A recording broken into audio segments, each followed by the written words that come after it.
È un momento sempre triste questo. È un momento doloroso perché quando si hanno davanti delle bare, quindi è sempre un momento di tristezza e di grande dolore. Però ecco, è l'ennesima tragedia che si consuma in mare, però d'altra parte vediamo che questo territorio è sempre disponibile ad accogliere e soprattutto io mi sento di dire che i sindaci ancora una volta rispondono in pieno, quindi in questo caso sono diversi sindaci che hanno dato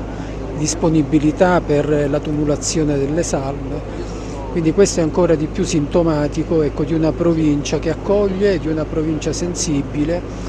e che non rimaniamo assolutamente insensibili a queste tragedie. Quindi questo mi sento di dire, è un momento, come ho detto, di grande dolore, dico, è l'auspicio che tutti ci auguriamo è che dico, non dobbiamo ripetere